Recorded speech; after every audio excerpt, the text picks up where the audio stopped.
Vidyasri Subramaniam, thought for the day. France Kafka அப்படின்னு ஒருத்தர் இருந்தார். அவர் கல்யாணம் இல்லை, குழந்தைங்க இல்லை, எதுவுமே இல்லை. அவர் பெர்லின் அப்படிங்கிற ஊரில் இருந்தார். பெர்லின் ஜெர்மனியோட தலைநகரம். அவர் என்ன பண்ணியிருக்கார், ஒரு நாள் பெர்லினில் ஒரு பார்க்கில் அப்படியே மெதுவாக அப்படியே வாக் பண்ணிக்கிட்டே இருந்திருக்கார். வாக் பண்ணும்போது ஒரு சின்ன பொண்ணு அழுன்னு அழுதுட்டு இருந்தது. ஆனால் அந்த சின்ன பொண்ணுக்கிட்ட யாருமே இல்லை. இவர் போய் ஏன் பாப்பா ஏன் அழுகுறன்னொன்னே, நான் கையில் ஒரு பொம்மை வச்சுருந்தேன், அந்த பொம்மையை காணா போயிடுச்சு, நான் எங்கே போட்டேன்னு தெரியலன்னு சொல்லிட்டு அழுன்னு அழுகுது. இவருக்கு என்ன பண்ணுறதுன்னு தெரியல. சரி வா பாப்பா 2 பேரும் போய் தேடலாம் அப்படின்னு சொல்லிட்டு 2 பேரும் பார்க் முழுசும் தேடுறாங்க. தேடினோடனே அந்த பொம்மை கிடைக்கல. அதுக்குள்ளே ரொம்ப லேட் ஆகிடுது. அப்புறம் அவர் சொல்கிறார், சரி பாப்பா ரொம்ப லேட் ஆச்சு, நீ உங்கள் வீட்டுக்கு போ, நம்ம நாளைக்கு தேடலாம் அப்படின்னு சொல்கிறாரு. அவர் அதே மாதிரி அடுத்த நாள் அந்த பாப்பா வருது பொம்மையை தேடுறதுக்கு. இவரும் வராரு. இவர் வரும்போது இவர் என்ன பண்ணுறாரு, பாப்பாக்கிட்ட ஒரு லெட்டர் கொடுக்குறாரு. அந்த லெட்டரில் என்ன எழுதியிருக்கு அப்படின்னு பார்த்தீங்கன்னா, அந்த பொம்மை எழுதின மாதிரி எழுதியிருந்தது. நான் உன்னை விட்டுட்டு நான் வேர்ல்டு டூர் போயிருக்கேன், நான் நிறையா இடத்த சுற்றி பார்க்கணுன்னு நினச்சேன், அதனால் நான் போயிட்டேன், சாரி உங்ககிட்ட சொல்லாமல் போயிட்டேன், நீ பாட்டுக்கு உன் வேலையை பாரு, நான் உலகத்தை சுற்றிட்டு வரேன் அப்படின்னு சொல்லிட்டு லெட்டர் எழுதியிருக்கு.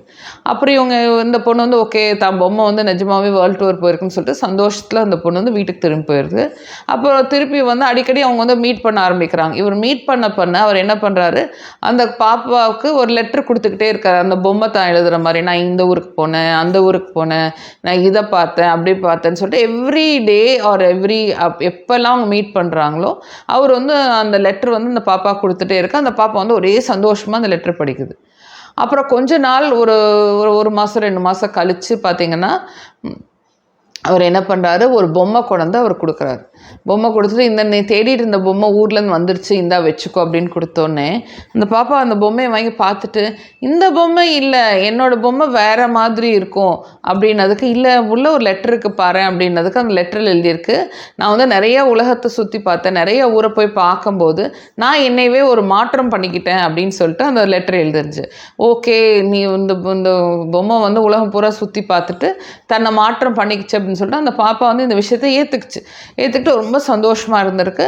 அப்புறம் இந்த மாதிரி அவங்க அடிக்கடி மீட் பண்ணிக்கிட்டே இருப்பாங்க. மீட் பண்ணிவிட்டு ஒரு நாள் என்னாச்சுன்னா, அவர் இறந்துடுறார். இறந்தோடனே இவங்க அந்த பொண்ணு என்ன பண்ணுது, அந்த பொம்மைக்குள்ளே ஒரு புது லெட்டர் ஒன்று உள்ளே இருந்திருக்கு. அதை எடுத்து பார்க்கும்போது அதில் எழுதியிருக்கு அப்படின்னா, நமக்கு பிடிச்சவங்க நம்மளோடவே கடைசி வரையில் இருப்பாங்கன்னு அவசியம் இல்லை. அது அந்தந்த காலகட்டத்தில் நம்மளை விட்டுட்டு போயிடலாம், ஒன்று நம்மளை விட்டுட்டு தூரமாக போகலாம், இல்லை அவங்க இறந்து போயிருக்கலாம், இல்லை அவங்க வேற ஒருத்தர் நோக்கி அவங்க போயிருக்கலாம். இந்த மாதிரி பல விஷயங்கள் நம்மளோடவே இருக்கணும்னு அவசியம் இல்லை. ஆனால் அவங்க போனனால உலகமே இருண்டு போச்சுன்னும் இல்லை, நமக்கு புது புது ஆளுங்கள் அந்தந்த தருணத்தில் நமக்கு வந்துக்கிட்டே இருப்பாங்க அப்படின்னு சொல்லிட்டு அந்த லெட்டர் எழுதியிருந்தது. ரொம்ப அழகாக இருந்தது. எனக்கு இந்த கதையை படிச்சுட்டு அதை அவங்களோட ஷேர் பண்ணணும்னு நினச்சேன்.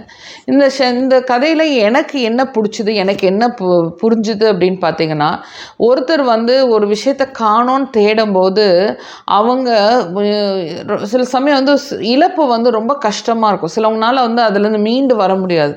அதை அவங்கள நம்ம எப்படி கொண்டு போகிறோம் அப்படிங்கிறது நம்ம கையில் இருக்கு இல்லையா. இதை நம்ம கண்டிப்பாக நம்ம கையில் தான் இருக்குது. இதை நம்ம எப்படி வேணாலும் அதை மாற்றலாம், அந்த சீனை எப்படி வேணாலும் மாற்றலாம்.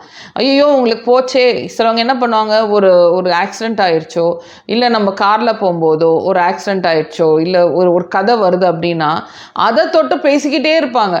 நாங்கள் இங்கே போனோங்க, இவங்களுக்கு இப்படி ஆக்சிடெண்ட் ஆச்சுங்க, அங்கே போனோங்க, அந்த மாதிரி ஆக்சிடெண்ட் ஆயிடுச்சுங்க. அப்போ என்னன்னா அவங்கள இன்னும் டீப்பாக அந்த விஷயத்துக்குள்ளே கொண்டு போடுறோம். சிலவங்க ஒரு டெத்து வீட்டுக்கு போனோம் அப்படின்னா அவங்கக்கிட்ட ஐயோ இவங்களுக்கு இப்படி நோய் வந்துருந்தாங்க, அவங்களுக்கு அப்படி நோய் வந்தாங்கன்னு சொல்லிட்டு அந்த கதையே நம்ம பேசிக்கிட்டே இருப்போம். இன்ஸ்டட் அவங்கள திசை திருப்பணும் அப்படின்னா அவங்களுக்கு ஒரு எனர்ஜி கிடைக்கும். ஏன்னா அவங்க ஏற்கனவே ஷாக்கில் இருக்காங்க, அந்த ஷாக்கில் ஒரு பிளாக்கில் இருப்பாங்க. அவங்க ரொம்ப அந்த இடத்துல உள்ள மனசில் ரொம்ப நொந்து வேதனையாக இருக்கும்போது அதை மேலும் மேலும் வேதனை பண்ணாமல் அவங்கள அதிலேருந்து எடுத்து அவங்கள எப்படி நம்ம வழி நடத்துகிறோம் அப்படின்னு சொல்லிட்டு அந்த வாய்ப்பு நமக்கு கிடைக்கும் போது அதை எப்படி நம்ம பயன்படுத்துகிறோம் அப்படிங்கிறது இருக்குது. நம்ம கரெக்டான விஷயத்தை கரெக்டாக ஒருத்தவங்களுக்கு சொன்னோம் அப்படின்னா அது அவங்களுக்கு பல எண்ணங்கள் கொடுக்கும். நான் இது எங்கள் வீட்டிலே இது நடந்துச்சு. எங்கள் ரிலேட்டிவ் ஒரு பையன் ரொம்ப சின்ன வயசு பையன் இறந்துடுறாப்புல, உடம்பு சரியில்லைன்னு.